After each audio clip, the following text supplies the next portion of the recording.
अगर आपके भी घर में फाइनेंशियल इश्यूज हैं और आपको मर्चेंट ज्वाइन करें तो ये वीडियो बहुत इंपॉर्टेंट है। देखो ये देखो सीधी सी बात है। एक बच्चे ने पूछा था अगर आपकी फैमिली के फाइनेंशियल प्रॉब्लम्स तो आपने फिर से कैसे इस चीज का खर्चा उठाया जो स्टार्टिंग में लगता है।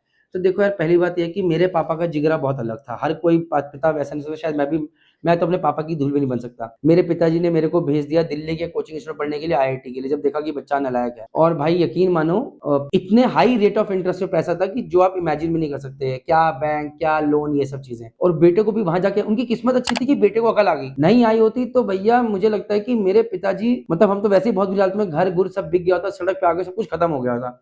तो बेसिकली मुझे लगता है कि मेरे पिताजी 30-40 साल से बहुत बुरा वक्त देख रहे थे। उनके पास एक ही दाव था अपने बेटे पे खेलने के लिए। मतलब इतना भी नहीं था कि बाकी बच्चा अपनी बेटियों पे भी लगा सके, कुछ नहीं, जो था पूरा का पूरा बेटे के ऊपर लगा दिया। और किस्मत अच्छी थी उनकी कि बेटा थोड़ा सा कुछ ठीक ठाक कर गया। आईआईटी तो मेरा तब भी निकला, फिर मेरा निकला एमईआरआई कोलकाता। अब वहां जाना था, पैसे नहीं है भाई।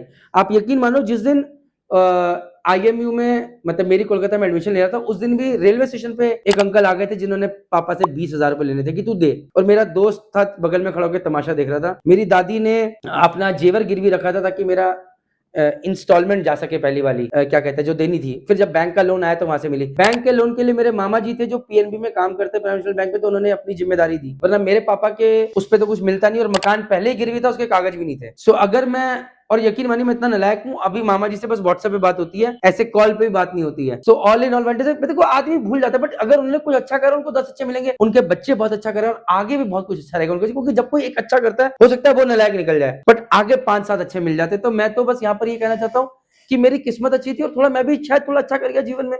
कि मेरे पिताजी को उम्मीद थी कि मेरा बेटा आईआईटी निकालेगा, मेरी कोलकाता निकाल लिया। वहां पर भी जो फर्स्ट कंपनी है उसमें प्लेसमेंट हो गया, फिर फटाफट एग्जाम भी क्लियर करता चला गया। ये नहीं कि नशे पत्ते में पड़ गया। और आगे भी चीजें ठीक करने की कोशिश कर रहा हूँ भाई। आपके केस में बहुत इंपॉर्टेंट है कि पहला क्वेश्चन है कि आपके माता पिता को आप पे भरोसा है। मुझे नहीं पता कि मेरे पापा को मेरे पे भरोसा था नहीं था, बट मेरे पापा ने अपना सारा दांव खेल दिया। अब अगर वो उल्टा पड़ता तो बिल्कुल ही जीरो हो जाता मामला, बट ये दांव उल्टा नहीं पड़ा, इसलिए लोग देख रहे हैं। तो at the end of the day देखो यार, किसी का कोई मामा खड़ा हो जाएगा, जैसे मेरे केस में किसी का कोई चाचा खड़ा हो जाएगा, किसी की दादी खड़ी हो जाएगी, कोई ना कोई खड़ा हो जाएगा अगर आपके नसीब में लिखा है। बट इन दी एंड यार मैं कहना चाहता हूँ एजुकेशन लोन हेल्प करता है। अगर आपके पास, मेरे पास तो अपने घर के कागज में वो भी गिरवी पड़े थे, घर है तो वो, बट यार आप कोई कॉन्फिडेंस हो कि आप कर जाओगे। मतलब आपका पुराना फीडबैक ऐसा है जैसे कि यार मेरे 10वीं में नंबर ठीक थे, मेरे 12वीं में 86% थे, मेरे कभी टीचर ने नहीं बोला है पढ़ाई में ठीक नहीं है, शैतानी है, ये बोलते थे पढ़ता नहीं ठीक है, दिमाग से तेज है। तो ये था। लेकिन वहीं पर कई बार कोई ऐसे पेरेंट है, पता है कि बच्चा 10वीं में फेल हो रहा है, 12वीं में फेल हो रहा है, लेकिन फिर भी पूरी जान लगा रहे हैं उसके ऊपर। तो यहाँ पर पेरेंट्स को ये बोलना पड़ेगा बच्चे को, भैया पहले तो अपनी काबिलियत प्रूव कर तब मैं लगाऊंगा।